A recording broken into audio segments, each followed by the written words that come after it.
नमस्कार दोस्तों, GK mythology में आपका स्वागत है। मैं आज फिर हाजिर हूँ आपके समक्ष 8 और 9 जुलाई के करंट अफेयर्स को लेकर। उम्मीद करता हूँ आप लोग कुशल मंगल होंगे इस महामारी के बीच। और जैसा कि मैं हर बार कहता हूँ, अगर मेरी वीडियोस आपको अच्छी लगती है, हेल्पफुल लगती है, तो मेरी हौसला अफजाई के लिए वीडियोज़ को लाइक कर दीजिएगा और शेयर कर दीजिएगा ऐसे लोगों को जिनको सही में डिस्क्रिप्टिव फॉर्म में करंट अफेयर्स के साथ साथ स्टैटिक जीके पढ़ने की भी बहुत ज़्यादा ज़रूरत है।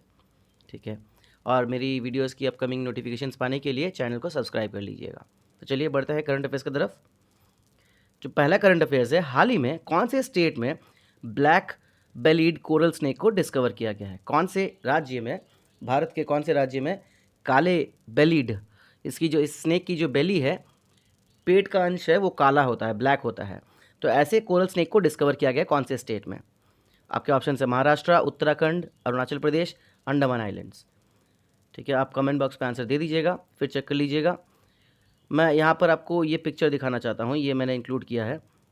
ये बेहतरीन पिक्चर मुझको मिली है। ठीक है, तो मैंने इसको, और भी बहुत सारी पिक्चर्स थी, इमेजेस थी, मैंने इसको अपलोड किया है। बहुत बेहतर लगा मुझे ये, तो आप देख सकते हैं। चलिए बढ़ते हैं आंसर की तरफ। तो हाल ही में उत्तराखंड में ब्लैक बेलीड कोरल स्नेक को डिस्कवर किया गया है। ठीक है, ये मसूरी फॉरेस्ट में है, उत्तराखंड के मसूरी फॉरेस्ट डिवीज़न में, जो बेनॉग वाइल्ड लाइफ सेंचुरी है। यहाँ से आपको ये भी याद हो जाना चाहिए कि बेनॉग वाइल्ड लाइफ सेंचुरी उत्तराखंड में है। और बात कर ले स्नेक्स की, तो अब तक, अभी एट प्रेजेंट जब मैं ये वीडियो बना रहा हूँ, अब तक पूरे वर्ल्ड में 2000 स्पीशीज़ ऑफ स्नेक्स डिस्कवर हो चुकी हैं, जिनमें से 300 तो बस इंडिया में ही पाई जाती हैं। ओके, तो और ये जो 300 स्पीशीज़ पाई जाती है, इसमें 52 स्पीशीज़ ऐसी हैं जो कि वेनमस है, जहरीले होते हैं। और इन वेनमस स्नेक्स की बात करें तो ये 3 फैमिली से बिलोंग करती हैं। स्नेक्स की 3 फैमिलीज़ वेनमस होती है, जहरीली होती है। एक है एलापिडे, दूसरा है वाइपरिडे और तीसरा है हाइड्रोफिडे। देखिए हाइड्रोफिडे जो है उसको हम सी स्नेक्स भी बोलते हैं, सी स्नेक्स, समंदर का स्नेक या पानी का स्नेक जो बोलते हैं। ठीक है, तो यहाँ पे कोरल स्नेक की बात हो रही है, यहाँ पे ये चीज़ भी मैं इंक्लूड कर दूँ। अब ये तो मैंने बताया कि पूरे वर्ल्ड में total 2000 species of snakes discover हुए हैं।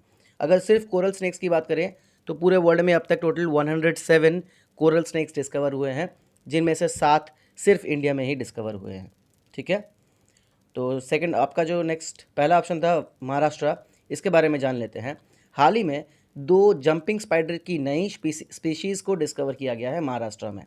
दोबारा रिपीट करता हूँ, महाराष्ट्र में 2 जंपिंग स्पाइडर्स की न्यू स्पीशीज़ को डिस्कवर किया गया है।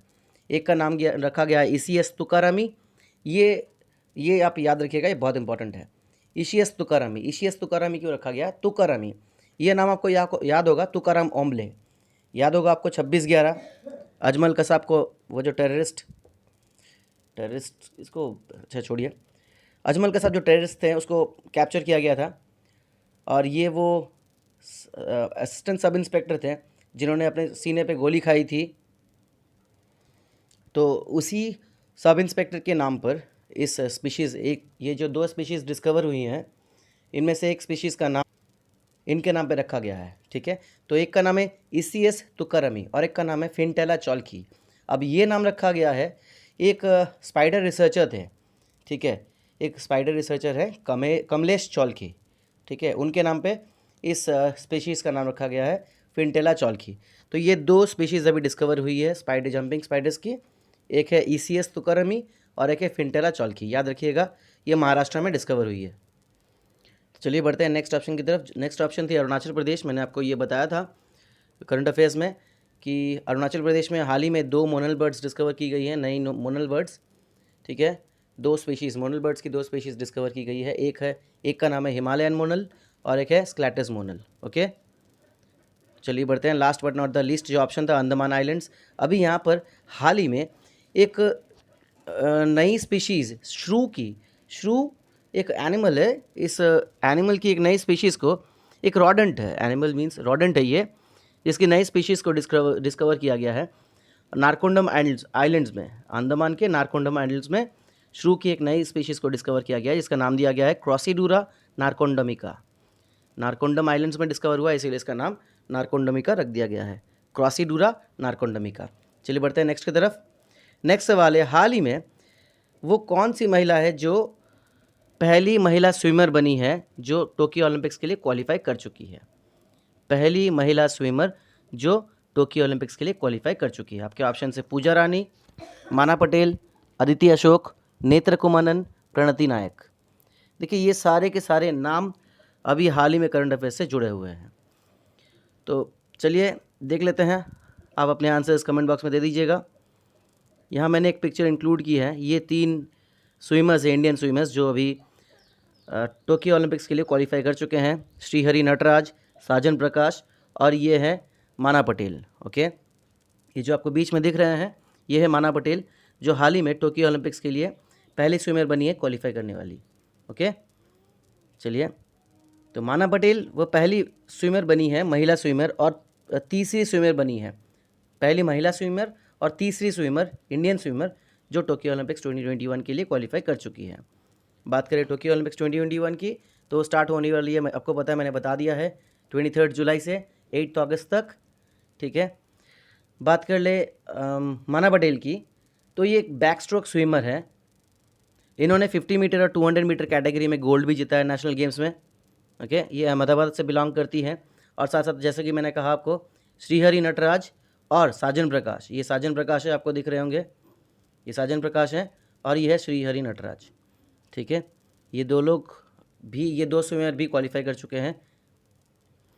चलिए बढ़ते हैं, पहला ऑप्शन जो था पूजा रानी, तो पूजा रानी से जुड़ी हुई जो न्यूज़ थी, अभी हाल ही में एशियन बॉक्सिंग चैंपियनशिप जो दुबई में हुई थी, उसमें 75 kg कैटेगरी में पूजा रानी ने गोल्ड जीता था। ठीक है, एशियन बॉक्सिंग चैंपियनशिप 2021 ये दुबई में हुई है अभी हाल ही में, तो 75 kg कैटेगरी में इन्होंने गोल्ड मेडल जीता है पूजा रानी। और बात कर ले नेक्स्ट, अदिति अशोक, ये पहली वुमेन गोल्फर बनी है इंडिया से पहली वुमेन गोल्फर जो टोक्यो ओलंपिक्स के लिए क्वालिफाई कर चुकी है। बात करें नेक्स्ट ऑप्शन की, नेत्र कुमानन, मैंने ये बहुत बार रिवाइज करवाया आप लोगों को, ये पहली वुमेन सेलर है, इंडिया की पहली वुमेन सेलर है जिसने ओलंपिक्स के लिए क्वालिफाई किया है, टोक्यो ओलंपिक्स के लिए।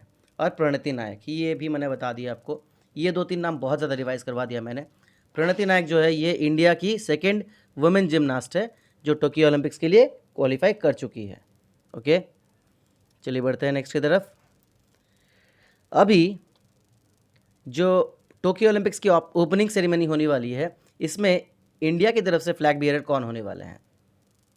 दोबारा रिपीट करता हूँ, अभी हाल ही में जो टोक्यो ओलंपिक्स होने वाले हैं, इसकी ओपनिंग सेरेमनी में इंडिया को रिप्रेजेंट करने वाले फ्लैग बियरर कौन होने वाले हैं? MC मैरी कॉम, मनप्रीत सिंह, मरियप्पन थंगावेलु, बजरंग पुनिया, ANB दोनों, ANB दोनों in the sense Mary Kom और मनप्रीत सिंह दोनों। तो आपके आंसर्स आप कमेंट बॉक्स में लिख दीजिएगा। चलिए बढ़ते हैं, तो हाल ही में ये इंडिया की हिस्ट्री में पहली बार हुआ है कि इंडिया ने 2 प्लेयर्स को as the flag bearer of Indian contingent चुन लिया है। ठीक है, ये है एक हमारे इंडियन हॉकी टीम के कैप्टन मनप्रीत सिंह और ये है 6 times world champion Mary Kom. ठीक है, ये दोनों ही अभी इंडिया के टोक्यो ओलंपिक्स के ओपनिंग सेरेमनी में इंडिया को रिप्रेजेंट करने वाले as the flag bearer. Okay, ये फ्लैग को बियर करने वाले हैं। ओके, ये देख पा रहे हैं आप, ये है मनप्रीत सिंह और ये है MC मैरी कॉम, इनको तो पता ही होगा सबको। तो चलिए बढ़ते हैं। अच्छा, ये पहली बार हुआ जैसे कि मैंने आपको कहा, और ये इंडिया दर्शाना चाहता है जेंडर पैरिटी को। ठीक है, कि मतलब दोनों जेंडर हमारे लिए समान है, इक्वल है। तो मनप्रीत सिंह की बात मैंने कह दी आपको, MC मैरी कॉम की कह दी। अच्छा, MC मैरी कॉम से एक बात मैंने कुछ दिनों पहले भी बताई थी कि हाल ही में जो इंटरनेशनल बॉक्सिंग फेडरेशन है, इसके द्वारा चैंपियंस एंड वेटरन्स कमेटी के चेयरपर्सन के रूप में MC मैरी कॉम को चुन लिया गया है। दोबारा रिपीट करता हूँ, इंटरनेशनल बॉक्सिंग एसोसिएशन के द्वारा चैंपियंस एंड वेटरन्स कमेटी के चेयरपर्सन के रूप में MC मैरी कॉम को चुन लिया गया है। बात करें नेक्स्ट ऑप्शन की, बजरंग पुनिया, ये दिमाग में रखिएगा। मैंने जैसे कहा कि मेरे सारे ऑप्शंस, जो भी मेरे क्वेश्चन में सारे जो ऑप्शंस हैं वो भी कहीं ना कहीं करंट अफेयर्स से इंक्लूडेड है। ठीक है, इसीलिए बस 10 क्वेश्चंस नहीं है, इसमें बहुत सारे क्वेश्चन है करंट अफेयर्स के, आप लोग ध्यान से देखिएगा और सुनिएगा।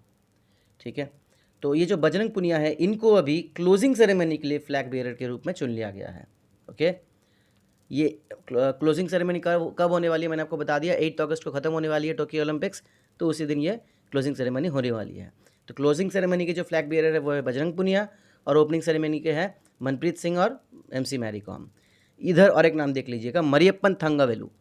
ये एक पैरा हाई जंपर है और इनको अभी टोक्यो पैरालंपिक के लिए एज अ फ्लैग बियरर चुन लिया गया है। इंडिया को रिप्रेजेंट करने वाले फ्लैग बियरर मरियप्पन थंगावेलु को चुन लिया गया है, ठीक है। और बात कर ले मरियप्पन थंगावेलु की, ये खेल रत्न अवार्ड रेसिपिएंट रह चुके हैं, विनर रह चुके हैं। विनर बोलना गलत होगा, मतलब इनको अवार्ड मिल चुका है, खेल रत्न अवार्ड।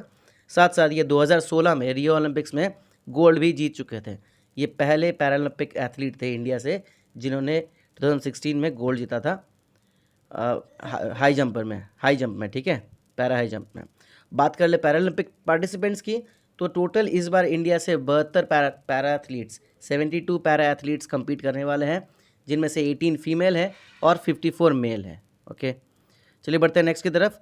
हाल ही में एक बुक रिलीज़ हुई है, ये रिलीज़ होने वाली है, Nathuram Godse the true story of Gandhi's assassination. Nathuram Godse the true story of Gandhi's assassination, ये किसके द्वारा लिखी गई है? वेणु माधव गोविंदो, श्रीनाथ राघवन, कविता राव, धवल कुलकर्णी। देखिए ये बहुत ज़्यादा कंट्रोवर्शियल बुक होने वाली है, इतना तो मैं अभी से कह सकता हूँ, क्योंकि अभी जो हालत है इंडिया की, मीन्स हालत इन द सेंस पॉलिटिकल हालत जो है, मैं उसकी बात कर रहा हूँ। तो ये आपके 4 ऑप्शंस है, इनके जो आंसर है, ये जो ऑथर है Nathuram Godse the true story of Gandhi's assassin, इनके जो मेन ऑथर है वो है धवल कुलकर्णी। ये एक मुंबई बेस्ड जर्नलिस्ट है। ओके, आप देख सकते हैं ये वो बुक, ठीक है। ये एक मुंबई बेस्ड जर्नलिस्ट है धवल कुलकर्णी, इन्होंने ये बुक लिखी है और इसको रिलीज़ की जाएगी, पब्लिश की जाएगी पैन मैकमिलन के द्वारा। ओके, पैन मैकमिलन के द्वारा इसको 2022 में रिपब्लिश की जाएगी। ओके, और बात करें नेक्स्ट ऑप्शन जो थे वहाँ पे सारे ऑप्शंस, वेणु माधव गोविंदू और श्रीनाथ राघवन के द्वारा और एक बुक रिलीज़ की गई है जिसका नाम है, मतलब और एक बुक है जिसको ऑथर किया है इन दोनों ने मिलकर, वेणु माधव गोविंदू और श्रीनाथ राघवन। ये बुक है the fourth lion essays for Gopal Krishna Gandhi. बात यहाँ पे गोपाल कृष्ण गांधी की हो रही है, तो मैं आपको ये बता दूँ, देखिए अभी जो गांधी परिवार चिल्लाते रहता है, वो कहीं से भी गांधी परिवार से लिंक है नहीं। मीन्स अगर मैं डायरेक्टली कहूँ तो Rahul Gandhi, Indira Gandhi, they are not linked with Gandhi family. Okay, actually Gandhi family जो है वो अलग है, उनके बारे में खोज बहुत कम लोगों को ही है। तो गोपाल कृष्ण गांधी जो है वो देवदास गांधी के बेटे हैं, जो कि महात्मा गांधी के बेटे थे। अब यहाँ पे थोड़ी एक चीज़ मैं आपको बता दूँ, गोपाल कृष्ण गांधी के जो माता हैं वो राजा गोपालाचारी जी की बेटी थी, ठीक है। मैं आपको थोड़ा क्लियरली बता देता हूँ। महात्मा गांधी के बेटे देवदास गांधी की शादी हुई थी राजा गोपालाचारी की बेटी के साथ, ठीक है, जिनका नाम लक्ष्मी गांधी था। गांधी शादी के बाद हो गया था। देखिए राजा गोपालाचारी और महात्मा गांधी में बहुत कुछ सिमिलैरिटीज़ हैं। जैसे मैं अगर बताऊं कि सॉल्ट सत्याग्रह, नमक आंदोलन, याद होगा 1930 में गांधी जी ने किया था। उसी वक्त पे राजा गोपालाचारी ने साउथ में त्रिचिनोपोली में, जिसको अभी त्रिचुरापल्ली भी कहा जाता है, वहाँ पे 1930 साल में वेदरण्यम सॉल्ट सत्याग्रह भी किया था। ओके, और बात करें इस बुक की तो बेसिकली ये जो है ये 26 एसेस है इसमें, ठीक है। और ये जो Nathuram Godse the true story of Gandhi assassin है, ये इसमें total, I am sorry, not this, Gopal Krishna Gandhi, sorry my mistake, ये जो the fourth line essays for Gopal Krishna Gandhi है, इसमें 26 एसेज है, टोटल 26 निबंध है इसमें। और गोपाल कृष्ण गांधी की जैसे कि मैंने ऑलरेडी बता दिया है इनके बारे में, और इनकी एक डिटेल मैंने यहाँ ऐड कर दी है। ये गवर्नर ऑफ वेस्ट बंगाल भी रह चुके हैं, वेस्ट बंगाल के गवर्नर रह चुके हैं, 23rd गवर्नर 2004 से 2009 तक। चलिए नेक्स्ट की बात करते हैं। नेक्स्ट जो ऑप्शन है यहाँ पर कविता राव जी। कविता राव अभी रिसेंटली इन्होंने एक किताब लिखी थी, lady doctors the untold stories of India's first women in medicine. इन्होंने ये किताब लिखी है, दोबारा मैं रिपीट करता हूँ उस किताब का नाम, lady doctors the untold stories of India's first women in medicine. I am sorry, इस पर बेसिकली रुक्माबाई राउत जो है, रुक्माबाई राउत, जिनको फर्स्ट वुमेन इन मेडिसिन कहा जाता है अकॉर्डिंग टू कविता राव, उनके बारे में दिया गया, उनकी स्टोरी दी गई है। ओके, तो यहाँ पे 3 बुक्स के बारे में मैंने बता दिया, इससे पहले भी बहुत सारी बुक्स के बारे में मैंने बताया था। स्टार गेजर्स है, बिलीव है सुरेश रैना की, और भी बहुत सारे थे, ठीक है। नीता सिंह की थी एक किताब, एग्जैक्टली मुझे याद नहीं आ रही है, मैं और एक दिन इनकी जो लिस्ट है वो ला दूंगा आपके पास, आपके सामने। चलिए बढ़ते हैं नेक्स्ट की तरफ। हाल ही में किस स्टेट ने, which state has plan to develop a tiger corridor connecting 3 tiger reserves? हाल ही में किस स्टेट ने टाइगर कॉरिडोर को बनाने के लिए, डेवलप करने के लिए प्लान किया है, जो टाइगर कॉरिडोर 3 टाइगर रिजर्व्स को जोड़ेगी? ओके, 3 टाइगर रिजर्व्स को जोड़कर एक टाइगर कॉरिडोर बनाने का डिसीजन किसने लिया है, किस स्टेट ने लिया है? आपके ऑप्शन है जम्मू कश्मीर, त्रिपुरा, राजस्थान, उत्तराखंड। तो इसका जो सही आंसर है वो है राजस्थान। राजस्थान से जुड़ी हुई और एक इन्फॉर्मेशन और एक करंट अफेयर्स भी मैंने जोड़ी है यहाँ पर, तो इसके बाद है वो अलग क्वेश्चन में है। तो यहाँ पर राजस्थान जो है ये अभी पहला कंट्री बना है, स्टेट बना है, and even the only state जिसने 3 टाइगर रिजर्व्स को जोड़ने के लिए एक टाइगर कॉरिडोर बनाया है। ठीक है, आप देख सकते हैं इधर पहले वाले पिक्चर में, ये है रणथंबोर टाइगर रिजर्व, ये है मुकुंदरा हिल्स टाइगर रिजर्व, और इसी के बीच में एक बनने वाली है रामगढ़ विषधरी या विषधारी टाइगर रिजर्व। ठीक है, जो कि इन दोनों टाइगर रिजर्व्स को जोड़ेगा। ओके, ये टाइगर कॉरिडोर बनाने जो जा रहे हैं इसका रीज़न क्या है जान लेते हैं। ये देखिए, जैसा कि मैंने कहा, Ramdhari Vishdhar tiger reserve, Ranthambore tiger reserve और मुकुंदरा टाइगर रिजर्व को ये जोड़ेगी। तो अब जो दिक्कत क्या थी, मतलब इसके पीछे रीज़न क्या है, एक टाइगर कॉरिडोर बनाने का रीज़न क्या है, 3 टाइगर रिजर्व्स को जोड़कर एक टाइगर रिजर्व बनाने का रीज़न क्या है? देखिए, रीज़न यही है कि यहाँ जो रणथंबोर टाइगर रिजर्व है, यहाँ पर बहुत सारे टाइगर्स हैं। ठीक है, करीब करीब 65 टाइगर्स यहाँ पर हैं, इवन इससे ज़्यादा है। ओके, और मुकुंदरा टाइगर रिजर्व की बात करें तो वहाँ पे बस एक ही टाइगर है। ओके, तो रणथंबोर टाइगर रिजर्व में टाइगर्स की पॉपुलेशन बहुत ज़्यादा हो गई है, वहीं मुकुंदरा टाइगर रिजर्व में टाइगर की पॉपुलेशन बहुत कम है। तो इसी प्रॉब्लम को मीट करने के लिए ये बीच में रामगढ़ विषधारी सेंचुरी बनाई जा रही है, टाइगर रिजर्व बनाई जा रही है, जो कि इन तीनों को जोड़ेगी और ये टाइगर कॉरिडोर बनाएगी। ओके, अब बात हो रही है रणथंबोर टाइगर रिजर्व की। मैं आपको यहाँ पे एक इंपॉर्टेंट बात बता दूँ, यहाँ एक पेड़ है जिसको फ्लेम ऑफ फॉरेस्ट कहा जाता है। ओके, फ्लेम ऑफ फॉरेस्ट कहा जाता है। इस पेड़ को नॉर्मली हम लोग ढाक नाम से जानते हैं, इसका साइंटिफिक नेम है ब्यूटे मोनोस्पर्मा। ओके, और इसकी जो क्षमता है, देखिए ये बड़े से बड़े सूखे को भी सह सकता है। बड़े से बड़ा ड्राउट भी अगर पड़ जाए तो उस पर भी ये खड़े रहने की क्षमता रखता है ये पेड़, फ्लेम ऑफ फॉरेस्ट। ओके, इसको ढाक ट्री भी बोलते हैं हम। चलिए बढ़ते हैं। तो जैसा कि मैंने कहा, रामगढ़ विषधारी सेंचुरी ये अभी बनी नहीं है, परंतु सेंट्रल ने इसको मंजूरी दे दी है बनाने के लिए, जो कि रणथंबोर को नॉर्थ ईस्ट साइड से, जहाँ सवाई माधोपुर डिस्ट्रिक्ट है, वहाँ से जोड़ेगी। कहाँ तक? मुकुंदरा हिल्स टाइगर रिजर्व के सदर्न पार्ट तक, कोटा डिस्ट्रिक्ट तक जोड़ेगी। ठीक है, अब जम्मू कश्मीर की बात हो रही है। यहाँ पे ये बहुत इंपॉर्टेंट एक चीज़ याद रखिएगा, जो दरबार मूव था ना, दरबार मूव इन द सेंस, आपको पता होगा कि जम्मू कश्मीर की 2 कैपिटल थी, एक जम्मू एक श्रीनगर। साल के 6 महीने जम्मू थी, साल के 6 महीने, बाकी 6 महीने श्रीनगर थी। ये कैपिटल मूव होता था। अब जब कैपिटल मूव होता था तो ये जो लोग जो एग्जीक्यूटिव से जुड़े हुए थे, जो जुडिशियरी से जुड़े हुए थे, जो लेजिस्लेटिव से जुड़े हुए थे, सारा का सारा इंतज़ाम एक कैपिटल से दूसरे कैपिटल में करना पड़ता था। ठीक है, उनका ट्रांसपोर्टेशन कॉस्ट से एवरी सिंगल थिंग बहुत ज़्यादा, इस पर खर्च बहुत ज़्यादा पड़ जाता था। तो इसको ख़त्म कर दिया अभी। ठीक है, इसको ख़त्म कर दिया गया और ये बहुत बड़ा एक डिसीजन लिया गया है। ये 149 साल पुराना मूव था। ठीक है, राजा गुलाब सिंह के बाद, ठीक है, राजा गुलाब सिंह के बाद से ये शुरुआत हुई थी, उनके बेटे ने शुरुआत की थी। उससे पहले भी कहा जाता है जहांगीर जो थे, जहांगीर कभी कभी अपनी कैपिटल जम्मू कर लेते थे। ठीक है, श्रीनगर कर लेते थे, नॉट जम्मू, श्रीनगर कर लेते थे क्योंकि वहाँ का माहौल उनको बहुत पसंद आता था। ओके, तो इसी तरीके से, इसी कारण से दरबार मूव स्टार्ट हुआ। फिर जब शेख अब्दुल्ला आए, उन्होंने भी ये हटाया नहीं। ठीक है, धीरे धीरे जाकर अभी जब सब कुछ ऑनलाइन होने लग रहा है, सारे काम ऑनलाइन हो रहे हैं, तो इंडियन गवर्नमेंट ने डिसीजन लिया कि जब ऑनलाइन हो ही रहे तो फिर खर्चा उठाने का फ़ायदा क्या। एकदम सही बात है, ये एकदम सही बात है। तो मेरे तरफ से तो एकदम मुझे सही लगा है। हो सकता है किसी की तरफ से और दिक्कत हो, पर मेरी तरफ से ये सही लगा एकदम। तो ये है जम्मू कश्मीर की न्यूज़। 149 ईयर ओल्ड दरबार मूव जो था वो ट्रेडिशन बंद हो गया, अब कैपिटल शिफ्ट होने की बात होगी ही नहीं। आई मीन जो भी एग्जीक्यूटिव जुडिशियरी है उनको शिफ्ट होने की बात ख़त्म, ठीक है। त्रिपुरा से बात एक नई इन्फॉर्मेशन आई थी, एक थी जो मैंने जोड़ दी है। हाल ही में त्रिपुरा के नए लोकायुक्त का निर्वाचन किया गया है, जिनका नाम है KN भट्टाचार्य। याद रखिएगा, KN भट्टाचार्य जी को त्रिपुरा के नए लोकायुक्त के रूप में चुना गया है। उत्तराखंड की बात करें तो आपको याद होगा, उत्तराखंड के जो प्रीवियस CM थे उन्होंने अभी रेजिग्नेशन दे दिया है। साथ साथ अभी नए CM को भी चुन लिया गया है, पुष्कर सिंह धामी, ठीक है।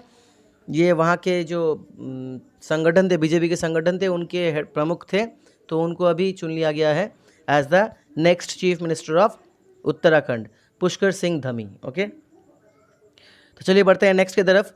विच organisation conducts the TOEFL and GRE tests? इनमें से कौन सी संस्था TOEFL और GRE टेस्ट को कंडक्ट करता है, ठीक है, आयोजित करता है? आपके ऑप्शन से SII stands for serum institute of India, INCB international narcotics control board, ETS। तो ये जो TOEFL है, अच्छा सॉरी, ETS जो है ये educational testing service, third option जो है ETS एजुकेशनल टेस्टिंग सर्विस, और NHRC national human rights commission. तो इनमें से कौन सा ऑर्गेनाइजेशन, कौन सी संस्था TOEFL और GRE टेस्ट कंडक्ट करता है, आयोजित करता है? तो इसमें जो आंसर है वो है ETS एजुकेशनल टेस्टिंग सर्विस। ये एक US बेस्ड कंपनी है, ठीक है, ये एक एजुकेशनल असेसमेंट कंपनी ऑर्गेनाइजेशन है, ठीक है। वर्ल्ड की largest private educational assessment company है ये, educational testing service US based है। बात कर ले टॉफल और ग्रे की, TOEFL और ग्रे की। देखिए, TOEFL stands for test of English as a foreign language, test of English as a foreign language, और GRE का मतलब होता है ग्रेजुएट रिकॉर्ड एग्जामिनेशन। बेसिकली ये जो TOEFL एग्ज़ाम होता है ये हर एक उस स्टूडेंट को क्लियर करना पड़ता है जो भी US या कनाडा के कॉलेजेस में एडमिशन लेने के लिए जाता है, और एक नॉन नेटिव इंग्लिश स्पीकर होता है, ठीक है, नॉन नेटिव इंग्लिश स्पीकर ऐसे देश से बिलोंग करता है जहाँ पर इंग्लिश मैंडेटरी नहीं है, मतलब जहाँ की मातृभाषा इंग्लिश नहीं है, ठीक है। तो ऐसे लोगों को ये एग्ज़ाम पास करना पड़ता है। ग्रे की बात कर ले तो जैसे कि मैंने आपको बताया, इसका फुल फॉर्म है graduate record examinations, I am sorry. तो ये जो ग्रेजुएट रिकॉर्ड एग्जामिनेशंस है इसको पास करना पड़ता है अगर आपको US में जाकर PhD या फिर मास्टर्स करनी हो किसी सब्जेक्ट में। ओके, तो ये ऑर्गेनाइज की जाती है ETS के द्वारा, एजुकेशनल टेस्टिंग सर्विस के द्वारा। तो अभी ये हाल ही में न्यूज़ में कैसे थी? देखिए, ये हाल ही में न्यूज़ में इसीलिए थी क्योंकि अभी हाल ही में ETS ने ID के प्रूफ के हिसाब से आधार कार्ड को अप्रूवल दे दी है, ठीक है।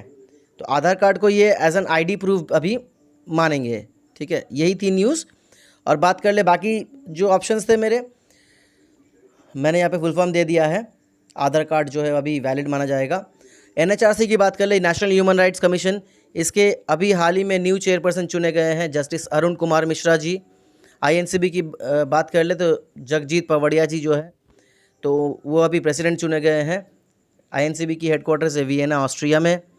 और SII serum institute of India, जिनके CEO है अदर पूनावाला। तो ये अभी SSI जो है, SII जो है सीरम इंस्टीट्यूट ऑफ इंडिया, ये अभी एस्ट्राजेनेका बेस्ड जो वैक्सीन है कोविशील्ड, इसको डेवलप कर रहे हैं, ठीक है। ये आपको पता होगा, बहुत बहुत भली बात ही। चलिए बढ़ते हैं नेक्स्ट की तरफ। अभी हाल ही में कौन सा COVID-19 वैक्सीन है जो इंडिया में, जो कि चौथा वैक्सीन बना है इंडिया में अवेलेबल होने वाली, ठीक है, इंडिया में अवेलेबल होने वाली चौथी वैक्सीन, कोविड वैक्सीन कौन सी बनी है? आपके ऑप्शन है फाइजर, साइनोवैक, नोवावैक्स या मॉडर्ना। तो चलिए बता देते हैं आंसर। तो इसका आंसर है मॉडर्ना। मॉडर्ना अभी हाल ही में इंडिया की चौथी COVID-19 वैक्सीन बनी है जो यहाँ भारत में अवेलेबल होने वाली है। ओके, बात कर ले मॉडर्ना की। मैंने ये बहुत बड़ा एक इन्फॉर्मेशन मेडिसिन के ऊपर, वैक्सीन के ऊपर बनाई है, तो इसको मैं अलग एक वीडियो में डाल दूंगा। यहाँ मैं थोड़ी शॉर्ट में बता देता हूँ आपको। मॉडर्ना जो ये एक अमेरिकन फार्मास्यूटिकल कंपनी है, ठीक है, जिन्होंने mRNA टेक्नोलॉजी के द्वारा मैसेंजर राइबोन्यूक्लिक एसिड टेक्नोलॉजी के द्वारा ये मेडिसिन बनाई है, वैक्सीन बनाई है, जिसको अभी DGCI ने अप्रूवल दे दी है। और जैसे कि मैं आपको पता है कि एस्ट्राजेनेका की जो वैक्सीन है उसको हमारे इंडिया में सीरम इंस्टीट्यूट ऑफ इंडिया बना रही है कोविशील्ड के रूप में। उसी तरीके से इंडिया की जो सिप्ला है, जो कि मुंबई बेस्ड एक फार्मास्यूटिकल कंपनी है, ये मॉडर्ना को इंपोर्ट करेगी, ठीक है। और इमरजेंसी यूज़ के लिए इसको परमिशन दे दी गई है। बात कर ले इसकी एफिकेसी की, तो इसकी एफिकेसी बताई जा रही है 94.1%, परंतु अगर देखा जाए तो 90 से ऊपर अभी तक कोई वैक्सीन ऐसा है नहीं जिसकी एफिकेसी रेट है। ओके, बात करें फाइज़र की, तो फाइज़र बताया जा रहा है कि फाइज़र एकमात्र मेडिसिन है जिसकी सबसे ज़्यादा एफिकेसी है, वो है 95%। वहीं अगर थोड़ा डीपली अगर देखें तो कतार, आपको याद होगा कतर में फाइज़र की डोजेस गई थी, तो वहाँ पे जो एफिकेसी है फाइज़र की वो 75% करीब थी, ठीक है। तो इस तरीके से कुछ कहीं कुछ और बता रहे हैं, कहीं बता रहे हैं 85, कहीं बता रहे हैं 90, तो ऑलमोस्ट हम पकड़ सकते हैं करीब 90 तो है ही इसका, ठीक है। तो देखते हैं, बाकी तो निर्भर करता है इसके यूज़ के ऊपर, ठीक है। तो ऑप्शन जो थे, फाइज़र की बात करें तो ये भी एक mRNA टेक्नोलॉजी से पे ही बेस्ड है। इसकी एफिकेसी है 95%, जैसे कि मैंने आपको कहा, ठीक है। और नेक्स्ट जो है साइनोवैक, ये एक इसको कोरोना वैक नाम से भी बेचा जा रहा है। ये चाइना की एक साइनोवैक बायोटेक कंपनी है, उसके द्वारा बनाई गई है। इसके बारे में एक मज़ेदार न्यूज़ मैं आपको बता दूं, हाल ही में पाकिस्तान जो है इस साइनोवैक की लेबल को हटाकर पाक वैक का लेबल लगा रही थी, PAKVAC, पाक वैक का लेबल लगाकर अपने देश में चला रही थी और बोल रही थी कि ये हमने बनाया है, ठीक है। तो ये बहुत मुझे हंसी आई ये न्यूज़ देखकर। तो साइनोवैक की बात करें, इसकी एफिकेसी है 78%, और ये मैंने आपको बताया भी था कि वर्ल्ड की अभी 8th वैक्सीन बनी है जिसको WHO ने इमरजेंसी यूज़ लिस्टिंग के आधार पर अप्रूवल दे दी है। बात करें last but not the least, Novavax, ठीक है। ये जो है ये कोalition के द्वारा बनाई जा रही है। नोवोवैक्स एक कंपनी है, इसके द्वारा साथ साथ CEPI के द्वारा, कोaliशन फॉर एपिडेमिक प्रिपेयर्डनेस इनोवेशंस के द्वारा ये बनाई गई है, ठीक है। अभी ये इंडिया में कोवावैक्स नाम से अंडर ट्रायल में है, और इसकी भी 2 डोजेज है जैसे नॉर्मली सबकी हैं अभी तक। इसकी एक दिक्कत जो है, इसको 2 से 8 डिग्रीज सेल्सियस तक के बीच में ही रखा जाना चाहिए, तब जाके ये ठीक रहेगा। इसकी एफिकेसी 89%, ठीक है। कोविशील्ड की 76%, स्पुतनिक की 89%, कोवैक्सीन की 78%। देखिए ये आपको वैरी करते हुए दिखेंगे बहुत जगहों में। बढ़ते हैं नेक्स्ट की तरफ। हाल ही में भारत के नए कॉमर्स सेक्रेटरी के रूप में कौन चुने गए हैं? आपके ऑप्शन है BVR सुब्रमण्यम, अरविंदा कुमार, अजय सेठ, राजीव गौबा। देखिए जो आंसर है, अभी हाल ही में इंडिया के नए कॉमर्स सेक्रेटरी के रूप में BVR सुब्रमण्यम जी को चुना गया है। आप देख सकते हैं ये BVR सुब्रमण्यम जी, इनको अभी इंडिया के नए कॉमर्स सेक्रेटरी के रूप में चुना गया है, ठीक है। ये प्रीवियसली जम्मू कश्मीर के चीफ सेक्रेटरी भी रह चुके थे। आपको याद होगा जम्मू कश्मीर की बात हो रही है तो मैंने आपको बताया था रिसेंटली एक हेल्पलाइन जारी की गई है, सुकून, जो भी सुसाइडल प्रॉब्लम्स होती है वहाँ पर उनको सॉर्ट आउट करने के लिए, उनको अभी वहाँ के चीफ सेक्रेटरी ने ही जारी की थी। तो जब बात हो रही है सेक्रेटरीज़ की, तो यहाँ पे मैंने कुछ इंक्लूड किए हैं, सारे के सारे इंक्लूड नहीं किए हैं। रेवेन्यू सेक्रेटरी, डिफेंस सेक्रेटरी, इनके नाम इंक्लूड किए हैं। देखिए रेवेन्यू सेक्रेटरी, रेवेन्यू मतलब पैसा। थोड़े ट्रिक्स मैं कोशिश कर रहा हूँ जिससे आपको याद बताने की कोशिश कर रहा हूँ जिससे आपको याद रह सके। रेवेन्यू सेक्रेटरी कौन है? देखिए रेवेन्यू मतलब पैसा। अब तरुण मतलब होता है यंग, और बजाज से हम पकड़ लेते हैं बजाज की पल्सर गाड़ी। तो अभी जो जवान लड़का है, हमारे देश का जो नौजवान है, उसको क्या चाहिए? मैक्सिमम की इच्छाएं क्या है? एक बाइक होनी चाहिए, ज़्यादातर युवाओं की इच्छा एक पल्सर होनी चाहिए। तो एक जवान लड़का बजाज की गाड़ी खरीदना चाहता है, उसको क्या चाहिए? पैसे चाहिए, राइट। एक तरुण लड़का बजाज की गाड़ी खरीदना चाहता है, उसके लिए उसको पैसे चाहिए, रेवेन्यू चाहिए।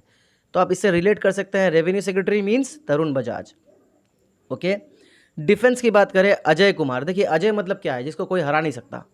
कुमार मतलब बैचलर, ठीक है। तो इंडिया अपने डिफेंस में ऐसे लोगों को लेके जाती है जो अजय हो और जो बैचलर हो, ठीक है। बैचलर्स की बात करें तो वो फिट होते हैं एकदम, ठीक है। तो डिफेंस में ऐसे बंदे हैं जो कभी हारते नहीं हैं, ऐसे बैचलर्स रखे हैं इंडिया ने, ठीक है। तो कभी ना हारने वाले बैचलर्स देश को बचाने जाते हैं। आपको उम्मीद करता हूँ याद रहेगा। कभी ना हारने वाले बैचलर्स देश को बचाने जाते हैं। तो डिफेंस, देश को बचाना मतलब डिफेंस आता है। तो डिफेंस कभी ना हारने वाले अजय जवान बैचलर कुमार, ओके, अजय कुमार जो है वो डिफेंस के अभी हेड है, सेक्रेटरी है। नेक्स्ट बात करें इकोनॉमिक अफेयर की। देखिए इकोनॉमिक मतलब अर्थशास्त्र, अर्थशास्त्र के बारे में, मतलब पैसों के हिसाब के बारे में बात करें। अगर हम sorry don't take it otherwise, ठीक है, बस हम एक ट्रिक बना रहे हैं याद करने के लिए। इकोनॉमिक अफेयर्स, पैसे के हिसाब किताब के बारे में। अब पैसे का हिसाब किताब किसके पास रहेगा? सेठ के पास रहेगा। सेठ के पास पैसे भी बहुत ज़्यादा होते हैं तो हिसाब भी वो सही रखता है एकदम, ठीक है। तो सेठ के पास पैसे का हिसाब रहेगा। इकोनॉमिक अफेयर्स, पैसे का हिसाब अजय सेठ के पास। कैबिनेट राजीव गौबा, इसको मुझे समझ नहीं आया क्या करें। और फॉरेन है हर्षवर्धन श्रृंगला। अब यहाँ पे एक छोटी सी चीज़ है, फॉरेन मतलब विदेश, ठीक है। विदेश में आपको ये मानना है कि विदेश में हमारे जो इंडिया के राजा थे, जिसको लास्ट हिंदू रूलर भी बोला जाता था, हर्षवर्धन जी, इनका डंका बजता है। हर विदेशी हर्षवर्धन जी का नाम गाता है, ठीक है। तो विदेशी हर्षवर्धन का नाम गाता है। विदेश foreigner means foreign affairs Harshvardhan Shringla. चलिए बढ़ते हैं। तो यहाँ जो ऑप्शंस थे अरविंदा कुमार, ये सब उनके बारे में मैंने थोड़ी इन्फॉर्मेशन यहाँ पे दे दी है। हाल ही में director general of intelligence bureau जो है अरविंदा कुमार, इनकी एक साल इनका एक्सटेंशन कर दिया गया। समंत कुमार गोयल, इनका भी 1 साल का एक्सटेंशन कर दिया गया। डायरेक्टर ऑफ रॉ है समंत कुमार गोयल, और डायरेक्टर ऑफ इंटेलिजेंस ब्यूरो है आईबी के डायरेक्टर है अरविंदा कुमार, रॉ के डायरेक्टर है समंत कुमार गोयल। आईएएफ के चीफ, इंडियन एयरफोर्स के चीफ है आरकेएस भदौरिया जी। इंडियन आर्मी के चीफ है मनोज मुकुंद नरवणे जी। और नेवल स्टाफ के चीफ है एडमिरल करणबीर सिंह, ठीक है। नेक्स्ट की तरफ बढ़ते हैं। अभी हाल ही में इंडिया का सेकेंड लार्जेस्ट क्रिकेट स्टेडियम कौन सा बना है? इंडिया का सेकेंड लार्जेस्ट क्रिकेट स्टेडियम कौन सा बना है? आपके ऑप्शन है A Narendra Modi stadium, B Jaipur cricket stadium, C Naya Raipur international cricket stadium, और डी ग्रीनफील्ड इंटरनेशनल स्टेडियम। मैं आपको बता दूं ये कहाँ कहाँ है। नरेंद्र मोदी स्टेडियम ये गुजरात में है, ठीक है। जयपुर क्रिकेट स्टेडियम ये राजस्थान में है। नया रायपुर इंटरनेशनल क्रिकेट स्टेडियम ये छत्तीसगढ़ में है। और ग्रीनफील्ड इंटरनेशनल स्टेडियम ये केरल में है, तिरुवनंतपुरम में, ओके। जैसे कि आप देख सकते हैं, तो इसका जो आंसर है, अभी इंडिया का सेकेंड लार्जेस्ट क्रिकेट स्टेडियम बना है Jaipur cricket stadium, okay, Rajasthan की है ये, देख सकते हैं आप। इसकी जो एक्सपेक्टेड कॉस्ट है वो है ₹290 करोड़। बताया जा रहा है एक्सपेक्टेड जो है 290 करोड़ करीब लग जाएंगे, जिसमें से 100 करोड़ जो है वो बीसीसीआई देगी, और 100 करोड़ जो है वो बैंक से लोन के रूप में लिया जाएगा, और जो 90 करोड़ है वो राजस्थान क्रिकेट एसोसिएशन जो है वो स्पॉन्सर्स के द्वारा, ओहो प्रीमियम सॉल्ट्स लिख दिया मैंने, प्रीमियम सीड्स होगा ये, ओके, जो भी फंड है उनके द्वारा, स्पॉन्सरशिप के द्वारा ये 90 करोड़ राजस्थान क्रिकेट एसोसिएशन इंतज़ाम करेगी, ठीक है। इसकी टोटल सीटिंग कैपेसिटी है 75,000 स्पेक्टेटर्स एक बार में बैठ सकते हैं। बात कर ले नरेंद्र मोदी स्टेडियम की, तो इसको हम मोटेरा स्टेडियम भी कहते हैं। ये वर्ल्ड का लार्जेस्ट क्रिकेट स्टेडियम है। इसकी सीटिंग कैपेसिटी है 1,32,000, ओके। ये जैसे कि मैंने कहा गुजरात में, अहमदाबाद में, इसको फरवरी 2021 में बनाया गया था। नेक्स्ट बात करें नया रायपुर इंटरनेशनल क्रिकेट स्टेडियम की, तो ये छत्तीसगढ़ रायपुर में है। इसकी सीटिंग कैपेसिटी है 65,400। और ग्रीनफील्ड जैसे मैंने आपको बता दिया तिरुवनंतपुरम केरला में है, इसकी सीटिंग कैपेसिटी है 55,000। और यहाँ पे एक इन्फॉर्मेशन मैंने जोड़ दी है, इंडिया की सबसे ओल्डेस्ट क्रिकेट स्टेडियम है ईडन गार्डन्स, जो कि वेस्ट बंगाल में है, कोलकाता में, okay. Last but not the least, हाल ही में ऑल इंडिया रेडियो के डायरेक्टर जनरल के रूप में किसको चुन लिया गया है? आपके ऑप्शन है कौशिक बासु, वीरभद्र सिंह, जोवेनल मॉयस, एन वेणुधर रेड्डी, केशव दत्ता। दोबारा रिपीट करता हूँ, हाल ही में ऑल इंडिया रेडियो के डायरेक्टर जनरल के रूप में किन को चुन लिया गया है? कौशिक बासु, वीरभद्र सिंह, जोवेनल मॉयस, एन वेणुधर रेड्डी, या फिर केशव दत्ता। तो इसका जो आंसर है वो है एन वेणुधर रेड्डी। आप देख सकते हैं, इधर मैंने इमेज दे दी है, ये एन वेणुधर रेड्डी। इन्होंने अभी एज अ डायरेक्टर जनरल पद ग्रहण किया है ऑल इंडिया रेडियो का। बात करें ऑल इंडिया रेडियो की, तो ये 1936 में बनी थी। देखिए ऑन अ सीरियस नोट कहें, थोड़ा डिटेल में कहें तो ये 1936 में नहीं बनी थी, उससे पहले बनी। देखिए पहली बार 1923 में ब्रिटिश रूल के वक्त पे कुछ क्लब्स थे, जैसे बॉम्बे ब्रॉडकास्टिंग स्टेशन जो था, क्लब जो था, ऐसे 2-3 क्लब्स ने मिलकर पहली बार ब्रॉडकास्टिंग की थी, ठीक है। बाद में जाकर वो 1930 में ब्रिटिश गवर्नमेंट ने under Indian state broadcasting service ये पहली बार 2 साल के लिए लागू किया था ब्रिटिश गवर्नमेंट ने उस वक्त पे। उन्होंने देखा था कि देख लेते हैं, उन्होंने कहा कि 2 साल देख लेते हैं पहले, अगर ये 2 साल सही से चलता है तो फिर सोचेंगे इसके बारे में। तो 2 साल जो था ये जो ब्रॉडकास्टिंग थी ऑल इंडिया रेडियो की, ये बहुत बढ़िया चली थी। उसके बाद 1932 में इसको लागू कर दिया गया परमानेंटली, ओके। तो 1936 में जाके इसको ऑल इंडिया रेडियो का नाम दिया गया और 1957 में इसको आकाशवाणी का नाम दिया गया। बात करें ऑल इंडिया रेडियो की मोटो की, तो वो है बहुजन हिताय बहुजन सुखाय। बहुजन हिताय बहुजन सुखाय। देखिए ये जो बहुजन हिताय बहुजन सुखाय है, ये बुद्धिज़्म के विनय पिटक से लिया गया है, ओके। बुद्धिज़्म के 3 पिटक हैं, विनय पिटक, सुत्त पिटक, अभिधम्म पिटक। तो विनय पिटक से बहुजन हिताय बहुजन सुखाय का नारा लिया गया था, सबका हित सबका सुख, ओके। और यहाँ पे कुछ चीज़ मैंने यहाँ ऐड करी है। इंडिया के पहले फीमेल न्यूज़ रीडर जो थे वो थे साइदा बानो। 1947 में इन्होंने उर्दू में न्यूज़ पढ़ी थी, ओके। ऑप्शन के हिसाब से देख ले, कौशिक बासु जो है उनकी अभी रिसेंटली एक बुक रिलीज़ हुई है, policy makers journal from New Delhi to Washington DC। ये रिसेंटली उनकी बुक रिलीज़ हुई है। और साथ साथ उनको अभी हाल ही में हम्बोल्ट रिसर्च अवार्ड भी मिला है इकोनॉमिक्स के लिए, ठीक है। वो एक इंडियन इकोनॉमिस्ट हैं। तो उनकी जो ये बुक है, ये उनकी पर्सनल स्टोरी है, न्यू दिल्ली से वाशिंगटन DC, वर्ल्ड बैंक तक की, ठीक है। तो ये अभी उनको हम्बोल्ट रिसर्च अवार्ड मिला है इकोनॉमिक्स में, किनको, कौशिक बासु को। बात करें वीरभद्र सिंह, ये बहुत दुखद खबर है। ये हिमाचल प्रदेश के फॉर्मर चीफ मिनिस्टर थे, जिनका अभी देहांत हो गया। इवन ये हिमाचल प्रदेश के 4th and longest serving chief minister थे, जो कि 6 बार बने थे, ठीक है। इनका भी देहांत हो गया। अब बात करें जोवेनाइल मोइस, ये हाइती के प्रेसिडेंट थे, जिनका असैसिनेशन घर पे घुस के हुआ। इनको घर पे घुस के मार दिया गया। पिछले 6 महीने में आई थिंक 3 प्रेसिडेंट बदल चुके हैं हाइती की भी हालत बहुत ख़राब है।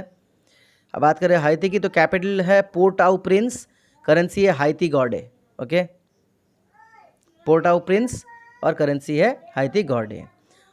देखते हैं last but not the least, Keshav Dutta का अभी देहांत हो गया है। ये इंडियन हॉकी लेजेंड थे, प्लेयर थे। इवन इंडिया ने जब गोल्ड मेडल जीता था 2 बार, ये उस टीम के हिस्सा भी रह चुके थे, ठीक है। इनका देहांत हो गया है। यहाँ अगर कहीं भी आपको गड़बड़ी लगी है तो प्लीज़ मुझे माफ़ कर दीजिएगा। एंड प्लीज़ कमेंट बॉक्स में मुझे कमेंट कीजिएगा अगर कोई बदलाव आपको चाहिए, अगर या फिर दिखता है। और जैसे कि मैं कहता हूँ, मेरी हौसला अफजाई के लिए लाइक शेयर एंड सब्सक्राइब कर दीजिएगा अगर आपको ये वीडियो अच्छी लगी है। जानता हूँ आज की वीडियो बहुत बड़ी हो गई है, हाँ, परंतु इतने दिनों से जो मिस हो रही थी, मैंने सारे नाम यहाँ पे कोशिश की है इंक्लूड करने की, इसलिए थोड़ी बड़ी हो गई है। तो उम्मीद करता हूँ आपको अच्छा लगा होगा। चलिए bye bye, take care, good night, Jai Hind दोस्तों।